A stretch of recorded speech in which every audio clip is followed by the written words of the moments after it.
झूलेलाल। नवरात्रि पर्व जूं तव्हां सभिनी खे लख लख वाधायूं।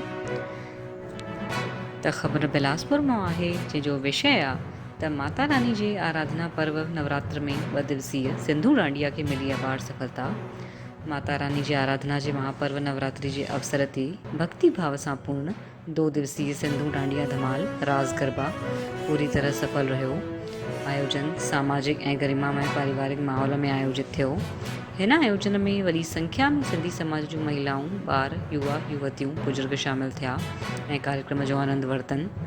रमा मैग्नेटो मॉल जे पास स्थित कुंदन पैलेस ने कार्यक्रम जी शुरूआत रात्रि 7 वॻे सिंधी समाज जे आराध्य ईष्ट देव भॻवान श्री साईं झूलेलाल, माता रानी, मां दुर्गा जे फोटो ते माल्यार्पण करे दीप प्रज्वलन करे आरती करे कई वई। अॼु जे हिन आयोजन में प्रमुख गायक जतिन उदासी, ज्योति मालाणी, दीवान गुरु सोहिल अनेक भक्ति भरियल भॼन ॻायनि। सिंधी ऐं माता रानी जा गीत ॻाए करे माण्हुनि खे पंहिंजी आवाज़ सां मोहित कयनि। हिन अवसर ते उपस्थित जन समूह भॼननि ऐं गीतनि ते डांडिया ऐं गरबा करे भक्ति में डुबकी लॻाइण लॻिया, जंहिंसां पूरे कुंदन परिसर में माहौल ख़ुशनुमा थी वियो। आयोजन में सभिनी संख्या में अलॻि अलॻि समूह में ग्रुप ठाहे करे सभिनी कार्यक्रम जो भरपूर आनंद वठनि पिया। कार्यक्रम में आयल गायकनि माण्हुनि जे विच में वञी करे जन समुदाय सां गॾु नचण लॻिया। मैं भगवा हो गई, मुझे भगवा रंग चढ़ गया, भारत का बच्चा बच्चा जय श्री राम बोलेगा, लाली लाल चुनरिया लाई माता के लिए, छोटी छोटी गैया छोटे छोटे ग्वाल, छोटो सो मेरो मदन गोपाल, माँ के नवरात्रे आए हैं, लाल मुंहिंजी पथ रख जाएं, जेको खटी आयो खैर सां, सिंधी अबाणी ॿोली, जीए मुंहिंजी सिंध। अहिड़े अनेक सिंधी ऐं हिंदी गीतनि ते भॼन सुनाए करे सभिनी उपस्थित माण्हुनि झूमिरि पाती। अॼु जे हिन आयोजन में 40 ग्रुपनि भाग वरितो ऐं सभी ग्रुपनि खे विभिन्न प्रकार श्रेणी अनुसार गेटअप, ड्रेस, थीम, पोस्टर जे माध्यम सां माण्हुनि खे सामाजिक संदेश ॾियनि पिया। हिकु ग्रुप साउथ जी फिल्म जे मथां वेशभूषा धारण करे आयो, जंहिंजो स्लोगन हुयो पुष्पा झुकेगा नहीं, बेटी बचाओ बेटी पढ़ाओ, गांयुनि जी रक्षा करे गौ माता जो मांस न खाए। गांइ में 33 प्रकार जा देवी देवता वास कंदा आहिनि, हुनजी पूजा अर्चना करे गौ माता जी रक्षा कजे। पंहिंजे सिंधी वाद्य यंत्रनि खे सारंगीअ खे न विसारिजे, उहा असांजी पहचान आहे। हिकु ग्रुप अघोरनि जो ठहियो हुयो, जेको भॻवान भोलेनाथ जी शिवलिंग जी राख सां पूजा अर्चना कंदा आहिनि। हिकु ग्रुप संदेश ॾेई पियो त अॼु कंहिं तरह धर्म परिवर्तन थिए थो, लव जिहाद थिए थो, हुनखे रोकण लाइ उन्हनि खे सम्झाइण लाइ संदेश ॾियनि पिया। पंहिंजे घर गुरु जो दर्स या तात्पर्य महल हुजे, जहिड़ो बि घर हुजे, बसि पंहिंजो हुजे, उहो भॻवान जे घर जहिड़ो हूंदो आहे, उन में ख़ुशि रहो। जरा सा जुआ सट्टा जी लत में पई करे जंहिं तरह माण्हू घटि समय में शॉर्टकट रास्तनि सां अमीर ठहणु चाहिनि था, उहे ग़लति आहिनि। अगरि तव्हांजी क़िस्मत में पैसो आहे त तव्हांखे मिलंदो, महिनत करण सां ई तव्हांजो भलो थींदो, जुआ सट्टा खेॾण सां न थींदो। इहो बि हिकु शिक्षाप्रद संदेश आहे।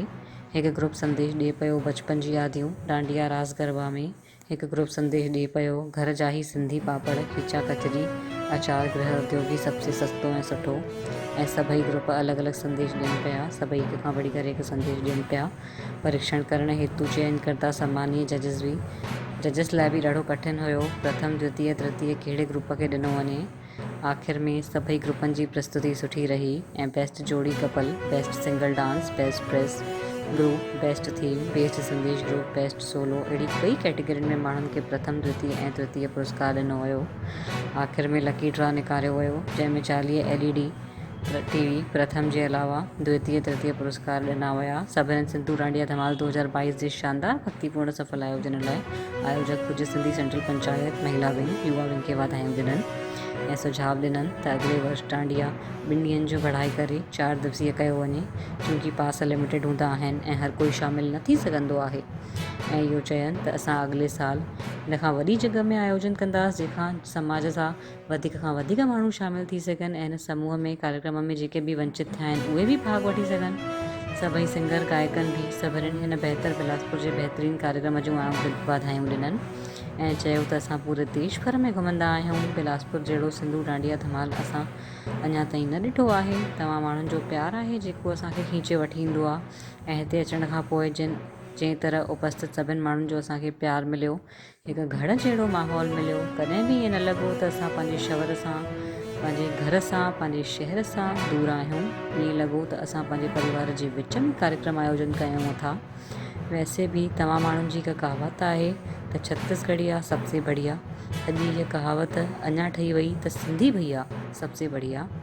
त सिंधू डांडिया धमाल जे हिन 2 दिवसीय सफल आयोजन लाइ पूज्य सिंधी सेंट्रल पंचायत जा अध्यक्ष PN बजाज, महामंत्री कमल बजाज, दिलीप बहरानी, प्रकाश बहरानी, विनोद मेघानी, मनोहर पमनानी, प्रकाश ग्वालानी, रेडी आहूजा, राकेश चौधरी, वार्ड पंचायत जा अध्यक्ष सुरेश सिदारा, महेश पमनानी, श्याम हरियानी, जगदीश जग्यासी, रामचंद्र नागवानी, मनोहर शिमनानी, हरीश भागवानी, पूज्य सिंधी सेंट्रल पंचायत युवा विंग जा अध्यक्ष अभिषेक विधानी, महामंत्री नीरज जग्यासी, संरक्षक विजय चुगानी, धीरज रोहरा, शंकर मनचंदा, दयानंद तीर्थानी, मुकेश विधानी, अविनाश आहूजा, राम सुखीजा, अजय टहल्यानी, विजय दुसेजा, अविनाश चौधरी, बंटी वाधवानी, बंटी पमनानी, अमर चावला, ब्रह्मा सिधारा, सुनील लालवानी, विनोद जीवनानी, बाबू आहूजा, नितेश रामानी, अमर पमनानी, गोविंद सचदेव, विकास कुकरेजा, भारतीय सिंधु सभा महिला विंग जी राष्ट्रीय महामंत्री श्रीमती विनीता भावनानी, नगर अध्यक्ष श्रीमती गरिमा शाहनी, पूज्य सिंधी सेंट्रल पंचायत महिला विंग जी अध्यक्ष राजकुमारी मिहानी,